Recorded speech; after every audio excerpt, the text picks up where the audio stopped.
Hi, and welcome back to the Nerd Shelves. I'm Judy. And I'm Michael, and today we're going to be taking a look at It's a Wonderful World. So join us at the table and let's have a look at It's a Wonderful World.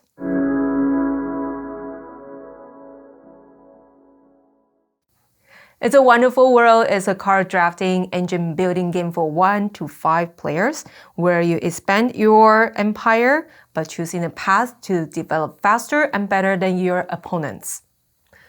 To set up, put a main board on the table and the resource cubes on the supply spaces. There are materials, energy, science, gold, exploration, and crystallium, which are red and wild. Place the red general and blue financier tokens on their spaces.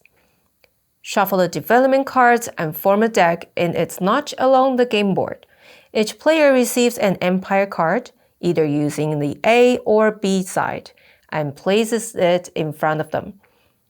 Each player should have enough room in front of them to have a draft area beside their empire card, a construction area above the draft area, and all constructed cards above the empire card. It's a Wonderful World is played over a total of 4 rounds, as indicated by the round tracker on the main board. Each round is made up of 3 phases. The first phase is the draft phase. Each player receives a total of 7 development cards.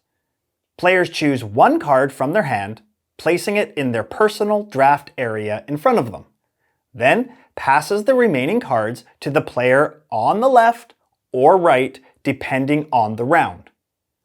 Players continue to draft cards until each player has 7 cards in their draft area. After all cards have been drafted and each player has 7 cards in their draft area, then it's time for phase 2, the planning phase.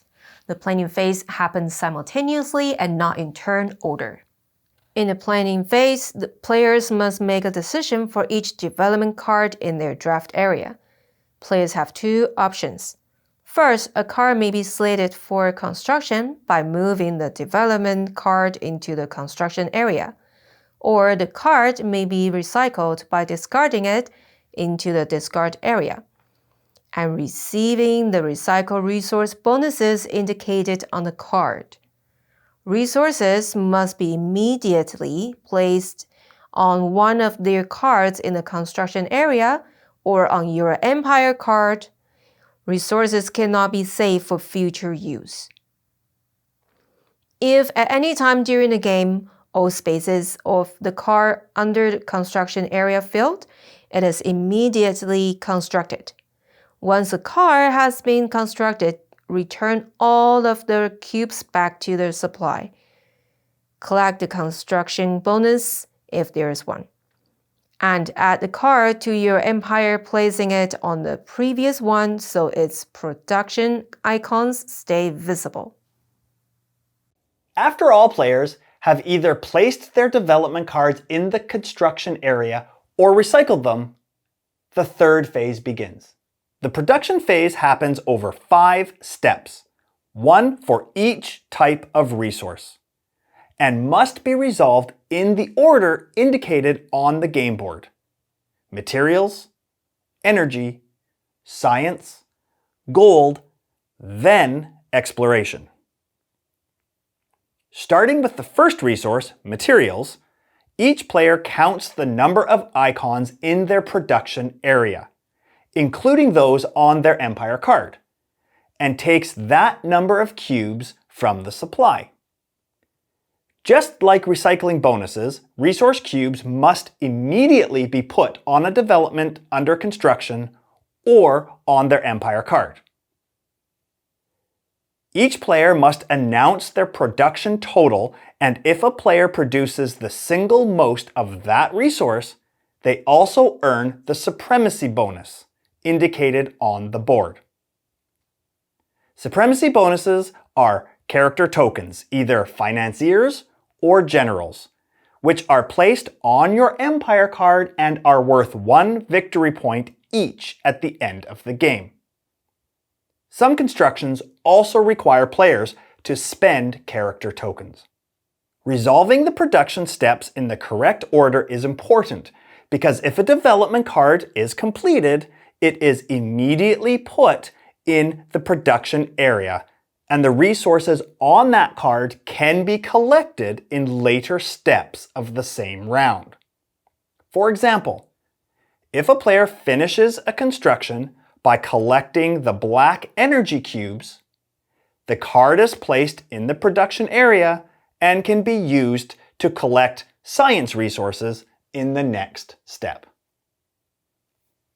If a player cannot place collected resources on any of their cards in the construction area, the resources are put on their empire card.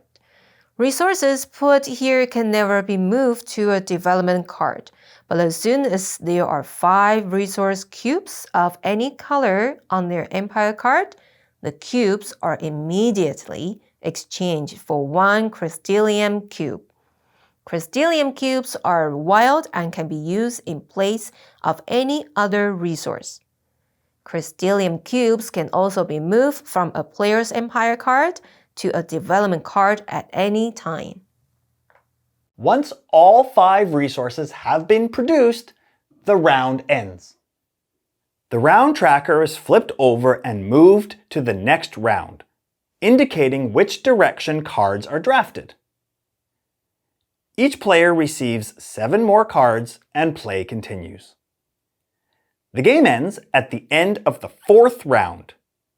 Each player adds up their victory points for gross victory points, combo victory points, victory points for generals, and victory points for financiers. The player with the most victory points has developed the greatest empire and is the winner of It's a Wonderful World. So, there you have it. It's a wonderful world. Do you like it? Do I like it? Yes, I really like this game. What about you? Yeah, I think I want to play more, but it's very good because it got you working really hard on planning the strategies. Absolutely. My head hurts a bit. Definitely. My head definitely hurts playing this game, but it hurts just the right amount. I think what I really like about this game is that it's super easy to teach. Yep.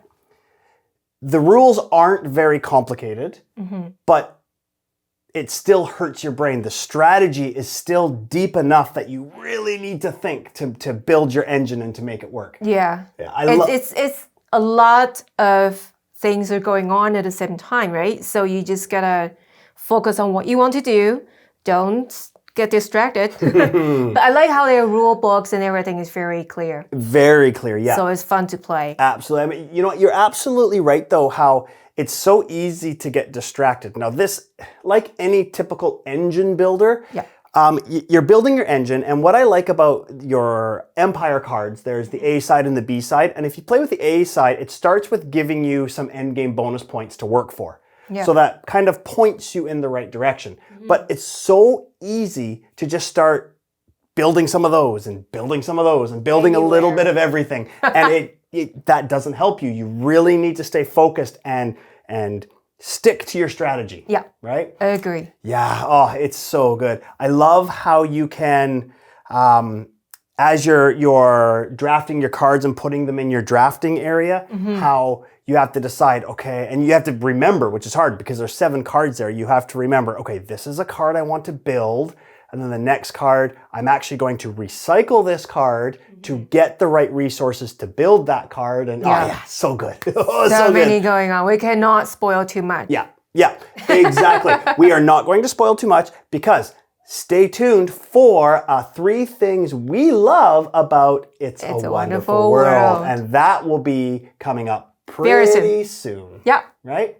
All right. Thank you for watching today. If you like it and you haven't done so, please hit subscribe. The subscribe button. Yeah. And the notification bell so you're notified when we upload new videos. Leave a comment, whatever you want. Yeah. Enjoy the video. Tell us what you think we would love to hear. Of course. All right. So go ahead and get another game off of your nerd shelves. Take care. Bye. Bye.